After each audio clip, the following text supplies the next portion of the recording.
তোমরা একটু বসো, আমি এক্ষুনি আসছি।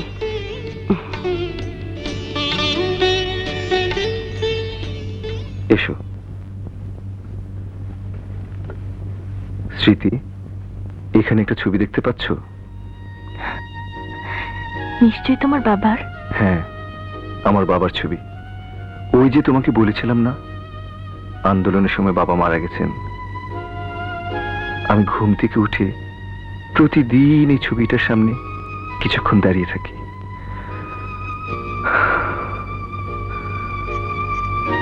এসো। তুমি বসো।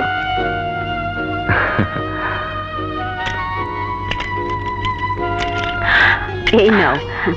আন্টি, কি দরকার ছিল এসবের? নাও। খেতেই হবে, মার হাতের পায়েস। খেয়ে দেখো না। নে।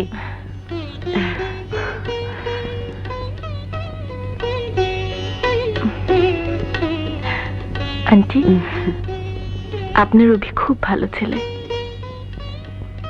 অভিকে তোমার ভালো লাগে মা?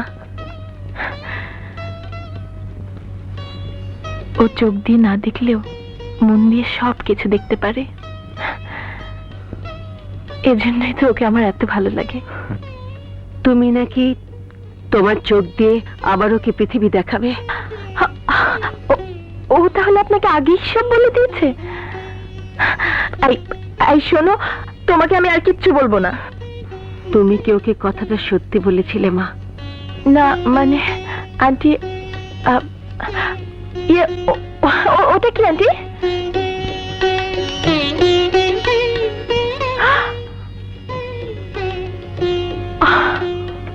ও মাই গড, শাড়ি গহনা এত সব কার জন্য আন্টি?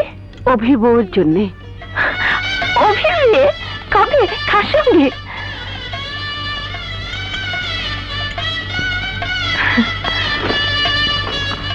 বাহ, কি সুন্দর লাগছে তোমাকে। এইগুলো সব তোমার জন্যই মা। অভি আমাকে সব বলেছে। আমার বিশ্বাসই হচ্ছিল না তোমার মতো মেয়ে আমার অভিকে পছন্দ করবে। তোমাদের দুজনের বিয়েটা হয়ে গেলে আমি মরেও শান্তি পাবো। কথা দাও মা, তুমি অভিকে সারা জীবন এভাবে ভালোবাসবে। হ্যাঁ আন্টি, আন্টি আমি এখন যাই। আসসালামু আলাইকুম। মনে হয় মেয়েটা লজ্জা পেয়ে চলে গেল। শুধু শুধু এত সব কথা এত তাড়াতাড়ি না বললেও হতো।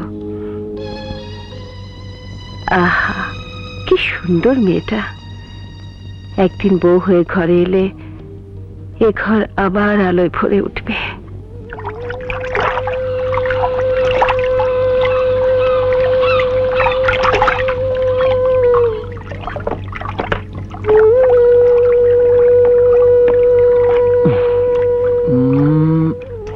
হাই স্মৃতি। হাই রাত। কি ব্যাপার স্মৃতি, তোমাকে এত উদাস উদাস লাগছে কেন? না এমনি, পরীক্ষার কাছে তো তাই। ও পরীক্ষা গেছে, তাই অভির সাথে সেদিন হিস্ট্রি জিওগ্রাফি নিয়ে আলোচনা করছিলে তাই না? বাই দ্য ওয়ে, তোমার সাথে একটা সিরিয়াস বিষয় নিয়ে আলোচনা করতে চাই। কি বিষয়? আরে না না, তোমাদের ওই হিস্ট্রি জিওগ্রাফি নিয়ে নয়। আমি তোমার সাথে জীবনের কিছু কথা বলতে চাই।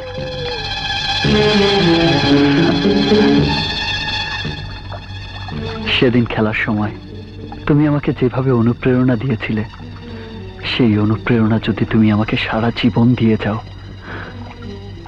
তাহলে আমার জীবনের চলার পথে সব খেলাতেই আমি জিততে পারবো। কথা দাও স্মৃতি, তুমি এভাবে চিরজীবন আমার পাশে থাকবে। প্রমিস? প্রমিস?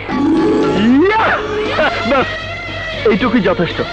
ও গড, তোমার কাছে আমি যা চেয়েছিলাম তা আজ আমি পেয়ে গেছি। ও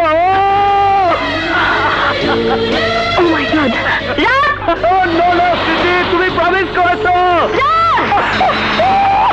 ও স্মৃতি, আজ আমি অনেক খুশি। I love you স্মৃতি, I love you, I love you.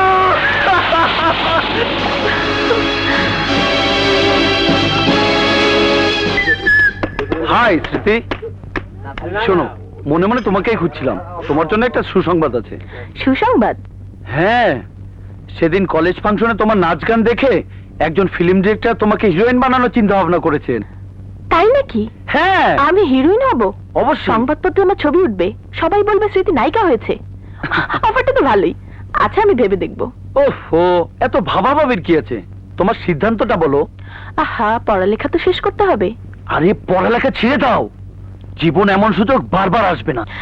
আচ্ছা, ভেবে দেখি, পরে জানাবো। যেভাবেই হোক স্মৃতিকে রাজি করাতেই হবে। শোন নাদের, ও যখন না বলছে তখন তুই এত বাড়াবাড়ি করছিস কেন? তুই কি ডাইরেক্টরের দালাল নাকি? তুই আমাকে দালাল বললি? শালা অন্য কথাকার নাদের, তুই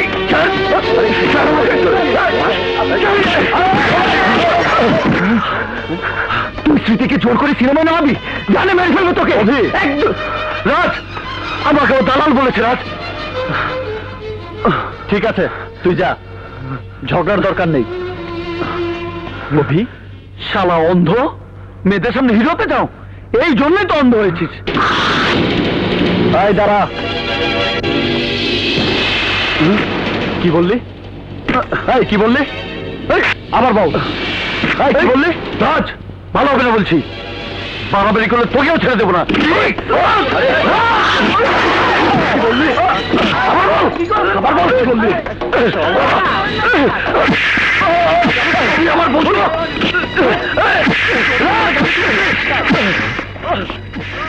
মমতা সাহেব, জি স্যার। বাইরে কিসের হট্টগোল? রাজ মারামারি করছে স্যার।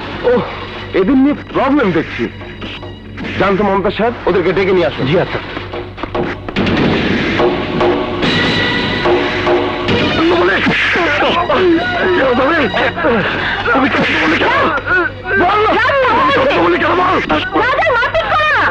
রাজ, তোমাকে শেষবারের মতো বলছি, ওকে ছেড়ে দাও। রাজ, আমার কসম লাগে, মারপিট করবে না। রাজ,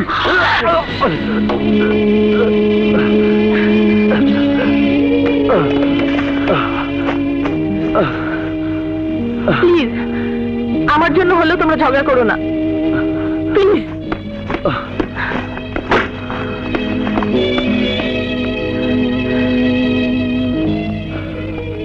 এসব গোলমালের মধ্যে তোমার আসার কি দরকার ছিল? বাহ, আমি মিটমাট করে দিলাম। তুমি অন্য কোনো ছেলের হাত ধরে কথা বললে আমার তা সহ্য হয় না। রাজ, রাজ, তোমাদের সবাইকে প্রিন্সিপাল স্যার ডেকেছেন।